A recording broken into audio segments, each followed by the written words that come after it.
La lettre D, alors je pourrais être un petit peu présomptueux et dire je vais dunker. Non, il n'est pas question de ça, je vais juste poser le ballon. Avec la lettre D, je vais vous parler de quoi? De la durée, de la détermination, de la dédiabolisation ou dédramatisation, ça c'est au choix. C'est la même chose, la déstabilisation, le danger de la prise de parole et puis aussi la décontraction et la détermination. On va commencer par la durée.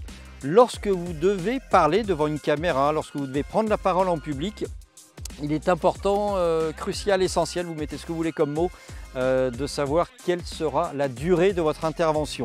Sans cela, à la limite, vous dites non, j'y vais pas. Moi, j'ai besoin de savoir combien de temps j'ai. Même dans une réunion, vous allez être face à des gens décisionnaires, là encore le D qui revient, eh bien, prenez le soin de demander combien de temps j'ai pour préparer mon intervention. Combien de temps vous m'accordez pour que je puisse vous délivrer la bonne parole. La détermination, ça va de soi. Lorsque vous avez accepté une mission, il faut y aller, il faut s'engager. Un sportif de haut niveau, lorsqu'il est parti en quête de quelque chose, il ne se pose pas de questions. Il va s'entraîner avec force, avec conviction. Alors, c'est sûr qu'il y a des jours où c'est un peu plus compliqué, mais cette détermination, elle doit vraiment être en vous, elle doit vous habiter.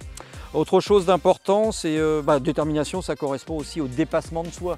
Ce n'est pas votre zone de confort, la prise de parole en public, qu'importe, vous y allez, vous préparez pour ça. Il y a plein d'astuces, de tips dans cet abécédaire du média training, de la prise de parole en public. Servez-vous-en, entraînez-vous pour le faire, mais soyez déterminés et sortez de votre zone de confort, dépassez-vous. Voilà, allez explorer un terrain de jeu qui n'est pas forcément le vôtre. If you only do what you can do, you will never be more than you are now. I don't want to be more. I like who I am. You don't even know who you are. Autre chose, et ça correspond à la même chose, c'est dédramatisation, dédiabolisation. Prendre la parole en public, c'est pas très compliqué. Oui, il y a un danger. Le danger, c'est lequel? De vous rater. Vous n'allez pas vous noyer, vous n'allez pas... Moi, quand je commentais des matchs à la télévision, j'avais tendance à dire on ne sauve pas des vies. Voilà, on peut faire les choses sérieusement, mais on ne prend pas un risque énorme à prendre la parole en public. Au pire, vous allez vous rater. Vous allez rater un contrat, rater une mission, ou peut-être même ne pas obtenir un job. Ce n'est pas dramatique, il faudra simplement savoir se remettre en question et puis bosser davantage pour y arriver. Et puis enfin, il y a le côté décontraction. Ne jouez pas trop de dilettante, soyez, voilà, je vous l'ai dit, déterminé. Alors la décontraction, ça peut avoir son charme, ça peut être sympathique, mais lors d'un entretien d'embauche par exemple, si vous la jouez trop à la cool, ça ne le fera pas. Vous avez des références? Ouais, des références, ouais, j'en ai. Oui. On vous écoute. Je sais pas, Cool and the Gang, Person on Fire. C'est de bonnes références, ça, non? Donc vous voyez, cet univers du D, le dépassement de soi, la détermination, la dédramatisation, c'est quelque chose, c'est une petite bulle dans notre abécédaire, mais c'est quelque chose qui vous fera avancer.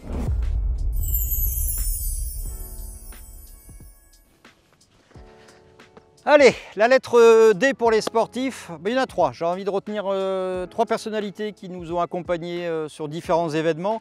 On va commencer par Jérôme Dutitre. Football, là on n'est pas du tout sur un terrain de foot. Jérôme Dutitre, c'est un ancien finaliste de la Coupe de France. C'était tout simplement avec Calais en l'an 2000. On se souvient de cette épopée des amateurs. Et c'est vrai que Jérôme, depuis, s'est reconverti entraîneur. Il bosse aussi à côté parce que lorsqu'on est entraîneur dans le monde amateur, ça ne suffit pas. Il faut avoir un travail. Et Jérôme, quand on l'avait accueilli sur un 8-9, c'était assez saisissant parce que c'était un véritable crève-cœur pour lui de priver un joueur du match le week-end.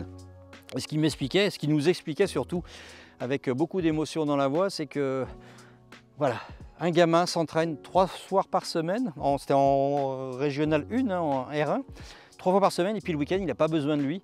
Il le coupe de son plaisir le plus extrême, et je me souviens qu'il avait eu les larmes aux yeux en racontant ça.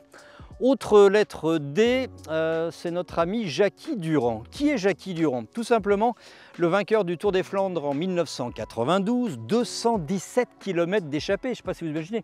Ici, je crois qu'on fait un peu de BMX. Alors BMX, les Français ont cartonné avec ce triplé historique aux Jeux Olympiques de Paris, mais Jackie Durand, lui, c'était un homme, un solitaire, un spécialiste des grandes échappées, un baroudeur comme on l'appelle.